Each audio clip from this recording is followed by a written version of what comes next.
جمهور الزمالك عاطفي، الجمهور الاهلي واقعي. ده ملخص الجمهورين. هو رقم واحد عنده مش اشخاص، رقم واحد عنده الكيان، النادي الاهلي. ايه الفرق بين جمهور الاهلي وجمهور الزمالك؟ حلو السؤال يا ياسر. انفع يعني حلو والله. انفع. والله هايل يا ياسر. عايز اقول لك على حاجه، انا قعدت مع ناس كتير والله، بس انا مبسوط ان انت بتتطور. ربنا يخليك. لان احنا برضه احنا بنقعد بره الكاميرات كتير مع بعض، ما طبعا. فبشوف في شغل كويس. ربنا يخليك يا كابتن. هايل والله. حلو الموضوع. قول لي بص بقى. انا شايف جمهور الزمالك عاطفي، الجمهور الاهلي واقعي. ده ملخص الجمهورين. الجمهور الزمالك عاطفي في ان ممكن لعيب يغلط ويعمل كارثه، وجمهور الزمالك يتقبله عادي ويجي بعد ما يشاور للجمهور وينزل عادي. جمهور الزمالك عاطفي شويه.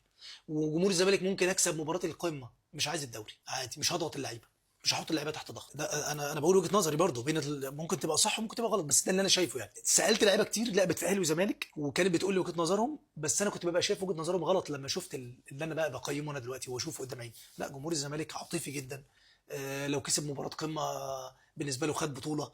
بيتعامل مع اللعيبه بحب ويطلعك السماء ويعمل منك اسطوره. الاهلي مختلف تماما. الاهلي علاقته بين اللعيبه هي علاقه بيزنس. هتديني القاب هشيلك فوق دماغي. انت كده كده اصلا مش جاي حبا فيا، انت جاي عشان هتاخد فلوس وهتاخد تاريخ وهتاخد القاب. عشان كده اللي بيطلع بره التراك ده بيتفرم. الجمهور الاهلي بيفرمه مهما كان. زيزو ابن اسمه تريزيجيه ابن النادي حبيبي انت مش موفق وماشي وحش، هتاخد على دماغك، هتتظبط وهتمشي وهتحقق ارقام، هنشيلك فوق دماغنا. ابو تريكه بعظمته جمهور الاهلي طالبه انه بطل يا تريكه. جمهور الاهلي بعظمته غالي طالبوه انه يبطل. صح ولا انا بكلم غلط؟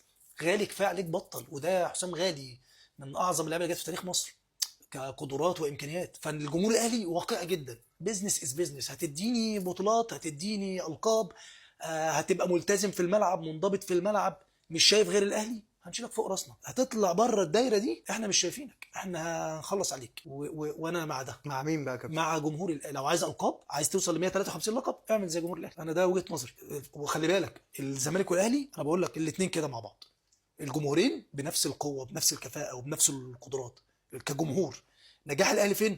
اداره الزمالك بتوع اداره الاهلي ثابته، جيل بيسلم جيل، محافظين على الكيان. الزمالك لا، عندهم خلل كبير جدا في الادارات. طب ابناء النادي الاهلي صعب جدا يطلعوا ينتقدوا النادي الاهلي. هتطلع تنتقد النادي الاهلي بقيت عدو، مش هتدخل النادي الاهلي تاني ولا هتطلع في قناته، وهتبقى عدو بالنسبه لنا كجمهور وكاداره وككل. الزمالك في عز الازمات ولادها بيطلعوا ينتقدوها ويعروا النادي وينتقدوا النادي ويطلعوا مشاكل كتير جوه النادي. النادي الاهلي لا، اللي هتلاقيه محسوب على النادي الاهلي لا. النهارده سيد عبد الحفيظ مع حفظ الالقاب بره النادي، مهما يتحط عليه ضغوطات ويبقى عنده معلومه ومش قادر مش هيقدر يقولها. ليه؟ لانه عارف انه لو مهما كان حب النادي الاهلي، الناس بيشيروا بكابتن سيد عبد الحفيظ.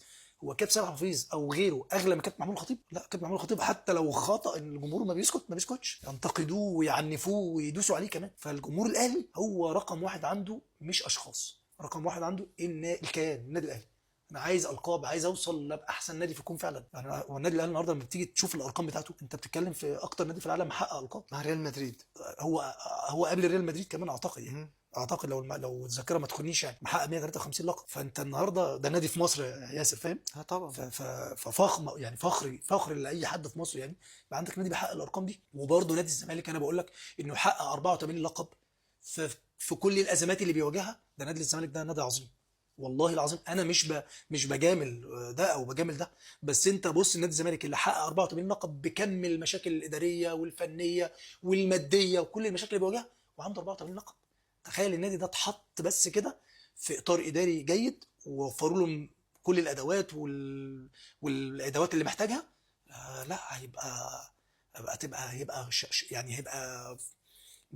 يعني انا شايف هيسابق النادي الاهلي.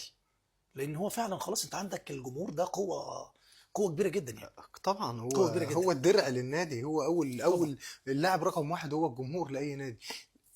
عشان كده دايما يا كابتن بقول لحضرتك انا اتمنى ان الدوري انت المصري. لا، انا عايز معلش يا ياسر عشان ما نطلعش بره الحته دي. ايه؟ انا قلت لك وجهه نظري في ملخص الموضوع. الزمالك جمهور عاطفي، الاهلي جمهور واقعي، وشرحت لك الاثنين. عايز اعرف تقييمك انت للجمهور الاهلي والزمالك. لا، انا تقييمي زي ما حضرتك قلت بالظبط، انا متفق معاك بصراحه. غشاش. لا والله متفق معاك. غش. والله متفق مع حضرتك.